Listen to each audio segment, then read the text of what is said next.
Mi esposo llevó a su amante a mi cumpleaños. Nadie esperaba mi reacción frente a todos. Hola, antes de empezar con el relato de hoy, si valoras estas historias reales que compartimos en SerietV, te pido que te suscribas al canal y dejes tu like. Nos ayuda mucho a seguir dando voz a estos testimonios humanos, profundos y reales. Gracias por estar ahí. Cumplir 40 años debería sentirse como alcanzar una cima, un lugar desde donde mirar el camino recorrido con orgullo. Sin embargo, para mí, esa mañana de sábado se sentía como una llanura desierta. Me desperté antes que Julián, como siempre. Me quedé un rato mirando el techo, escuchando su respiración pesada a mi lado, y me pregunté en qué momento exacto dejamos de ser un nosotros para convertirnos en dos personas que simplemente comparten una hipoteca y un juego de llaves. Bajé a la cocina. El frío de las baldosas me recordó que, a pesar de ser mi cumpleaños, la rutina no se detiene. Preparé café. El aroma, que antes me resultaba reconfortante, ahora me parecía el preludio de un día de actuaciones. Julián había insistido en organizar una fiesta en casa. Es una cifra redonda, Elena. Hay que mantener las formas ante los socios y los amigos, me dijo hace una semana. No me preguntó si yo quería una fiesta, simplemente me dio una lista de invitados y un presupuesto para el catering. Escuché sus pasos en la escalera. Entró en la cocina revisando su teléfono, con esa expresión de urgencia que se ha vuelto su máscara permanente. Felicidades, Elena, dijo, sin levantar la vista de la pantalla. Se acercó y me dio un beso rápido en la mejilla, un roce mecánico que olía a café y a distancia. Te he dejado el regalo en la cómoda. Espero que te guste. Es de la joyería que mencionaste el mes pasado. Gracias, Julián, respondí, aunque no recordaba haber mencionado ninguna joyería. Me miró un segundo, como si estuviera evaluando si yo estaba presentable para los eventos del día. Recuerda que la gente llega a las 8. He invitado a un par de personas nuevas de la oficina. Quiero que todo esté impecable. Carla, la nueva jefa de marketing, vendrá también. Es importante que se sienta cómoda. Nos está ayudando con la expansión. Asentí. Carla, el nombre había empezado a aparecer en nuestras conversaciones como una nota discordante. Julián hablaba de su brillantez y de su visión con una intensidad que ya no usaba para hablar de nada que tuviera que ver conmigo, pero yo callaba. En nuestra casa, el silencio se había convertido en la alfombra bajo la cual barríamos todas las dudas. Pasé la tarde arreglando flores y colocando copas. Cada gesto me hacía sentir más pequeña, como si estuviera montando el escenario para una obra de teatro en la que yo solo era un personaje secundario. La humillación silenciosa no es un grito, es darte cuenta de que tu esposo organiza tu cumpleaños pensando en sus negocios y en impresionar a gente que apenas conoces, mientras tú te limitas a pulir el cristal de las copas esperando un gesto de cariño que no llega. A las 8 en punto, el timbre empezó a sonar con la precisión de un reloj suizo. Mi casa, ese refugio que había decorado con tanto cuidado durante años, se llenó de voces extrañas y risas impostadas.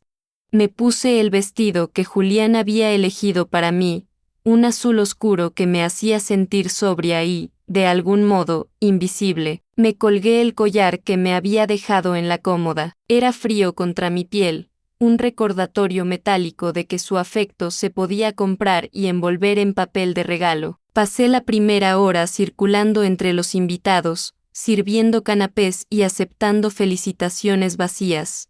Estás estupenda, Elena, qué casa tan maravillosa tenéis, decían, mientras sus ojos buscaban a Julián para hablar de contratos o de la bolsa, pero Julián no estaba. Había salido media hora antes del inicio de la fiesta con la excusa de recoger un vino especial que se le había olvidado. La ausencia de mi marido en mi propia fiesta de cumpleaños era una humillación sutil que todos en el salón empezaban a notar. Las miradas de lástima de mis amigas y los murmullos discretos de sus socios se sentían como pequeñas agujas clavándose en mi espalda. Yo mantenía la sonrisa, esa máscara de buena anfitriona que había perfeccionado con los años, pero por dentro sentía que algo se estaba rompiendo de forma definitiva. Me refugié un momento en la cocina para buscar más hielo. Me apoyé en la encimera, cerrando los ojos, intentando controlar el temblor de mis manos.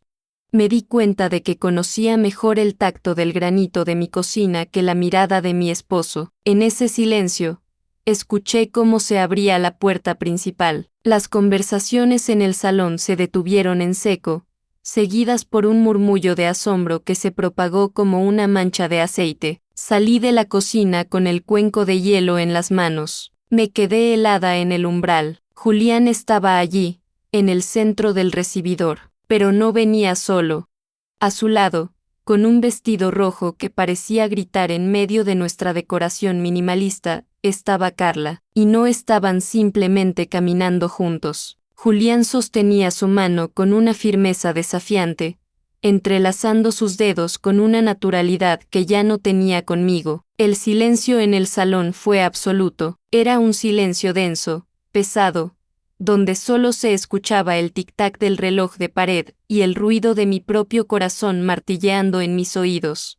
Julián no me miró a mí, miró a sus invitados, con una especie de orgullo tóxico, como si estuviera presentando su mayor trofeo. Carla sonreía, una sonrisa cargada de una piedad insultante, mientras se acomodaba el pelo con la mano libre. En ese momento, la humillación dejó de ser silenciosa para volverse pública, brutal y definitiva. Me quedé allí, con el cuenco de hielo derritiéndose en mis manos, dándome cuenta de que mi marido no había traído a su amante a mi fiesta por descuido, sino para forzar el final de una historia que yo me había negado a cerrar. El agua del hielo derretido resbalaba por mis muñecas, pero no sentía el frío. Me ardía el cuello de la vergüenza, una quemazón que nacía en el pecho y se extendía por mis mejillas ante la mirada atónita de mis amigos y los socios de Julián.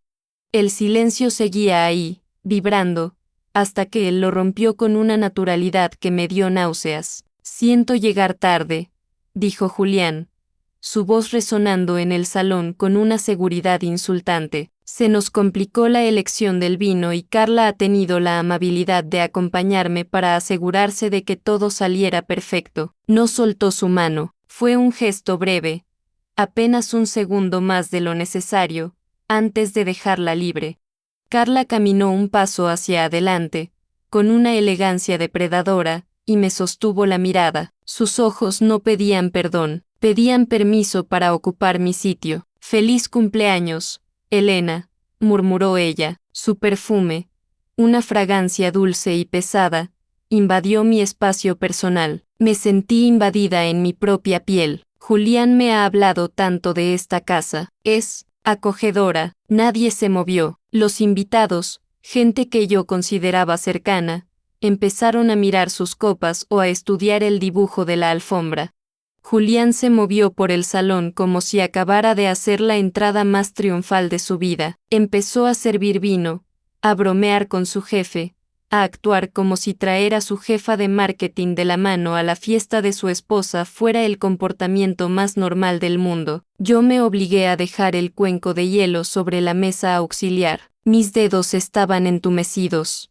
Me sexta reflejada en el espejo del pasillo, una mujer de 40 años, con un vestido azul que ya no le pertenecía, rodeada de gente que no sabía dónde mirar. La humillación ya no era un secreto entre Julián y yo, ahora era un espectáculo público. Durante la siguiente hora, me convertí en una espectadora de mi propia destrucción. Julián y Carla se movían en una coreografía perfecta.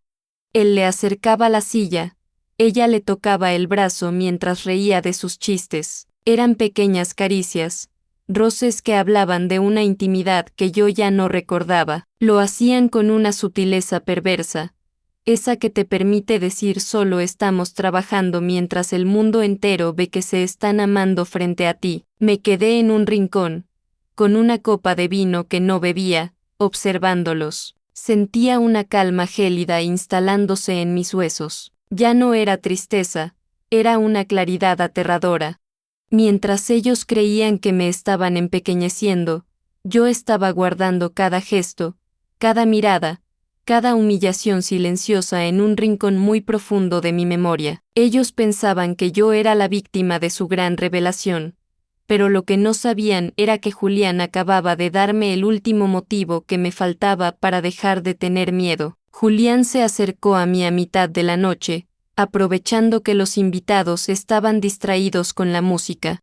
Me arrinconó cerca de la biblioteca, con ese aire de superioridad que siempre usaba para anularme. Su aliento olía a ese vino caro que yo misma había servido. No me hagas quedar mal, Elena, me susurró al oído, con un tono gélido. No empieces con tus escenas. Carla es una pieza clave en mi carrera y no voy a permitir que tus inseguridades arruinen esta noche. Compórtate como la mujer que eres. Es mi cumpleaños, Julián, le dije, sosteniéndole la mirada. Él parpadeó, sorprendido de que no hubiera bajado la vista. Precisamente por eso, no seas ingrata, mira la fiesta que te he organizado, añadió, antes de darse la vuelta y volver a la mesa donde Carla reía con sus socios. Sentí una paz extraña. Mi humillación ya no era una carga, era una herramienta. Durante años, Julián me había tratado como a alguien que no entendía de negocios, alguien que solo servía para que la casa brillara. No sabía que yo, en mis tardes de soledad, me había encargado de auditar las cuentas de nuestra empresa familiar. No sabía que yo tenía acceso a cada transferencia, a cada gasto de marketing que en realidad eran joyas y hoteles para Carla. Había preparado mi reviravolta en el silencio absoluto de mis mañanas vacías. Llegó el momento del brindis. Las luces se atenuaron y Julián pidió silencio. Quería dar un discurso. Me pidió que me pusiera a su lado, buscando esa imagen de matrimonio sólido frente a su jefe, don Arturo, un hombre que valoraba la familia por encima de todo. Pero Julián, en su arrogancia, también invitó a Carla a acercarse. Quiero brindar por Elena, dijo Julián, alzando su copa, y por Carla, que ha sido el motor de nuestros últimos éxitos. Sin ellas, nada de esto sería posible. El salón quedó en un silencio expectante. Fue entonces cuando di un paso al frente.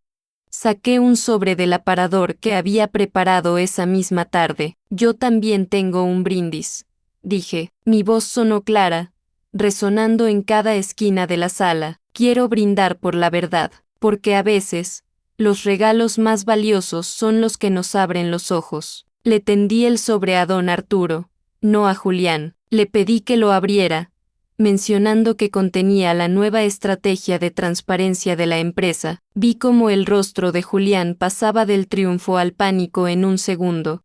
Don Arturo sacó los documentos con una parsimonia que me pareció eterna. Julián intentó arrebatarle el sobre, pero el jefe de la firma lo detuvo con un gesto seco de la mano. En el salón, el silencio ya no era de incomodidad, sino de una tensión eléctrica. Carla dio un paso atrás, su mano buscando apoyo en el respaldo de una silla, su seguridad de seda desmoronándose ante la mirada inquisitiva de los presentes.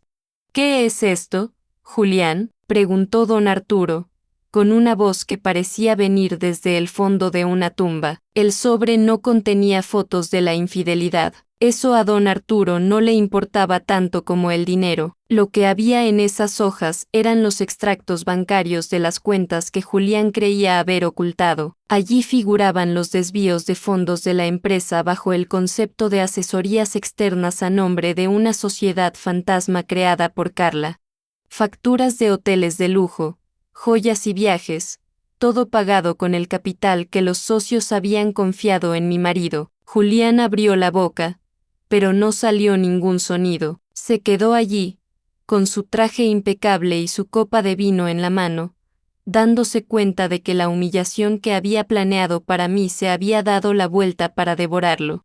Carla ni siquiera intentó defenderlo. Recogió su bolso y salió del salón con la cabeza baja, huyendo de las miradas que ahora la señalaban como lo que era, una cómplice. Mañana a primera hora quiero tu renuncia sobre mi escritorio, Julián, dijo don Arturo, dejando los papeles sobre la mesa. Y Elena, lamento que tu cumpleaños haya servido para limpiar la basura de esta empresa. Tienes más valor del que este hombre jamás sabrá apreciar. Los invitados empezaron a marcharse en un silencio sepulcral. No hubo gritos, ni portazos, ni escenas de película, solo el sonido de los coches alejándose y el tic-tac del reloj que marcaba el fin de mi antigua vida. Julián se dejó caer en el sofá, con la mirada perdida en la alfombra, rodeado de los restos de una fiesta que él mismo había convertido en su funeral profesional y personal. Lo miré una última vez. No sentí odio, ni siquiera triunfo, sentí una paz inmensa. Me quité el collar que me había regalado y lo dejé sobre la mesa, junto a los platos sucios. Me di cuenta de que mi revancha no había sido arruinar su carrera, sino recuperar mi voz. Esa noche dormí profundamente por primera vez en años. Mañana sería el primer día de mi verdadera vida, una donde el silencio ya no sería mi cárcel, sino mi refugio. Esta historia no termina aquí. Hay relatos que nunca pude subir al canal. El enlace está en la descripción.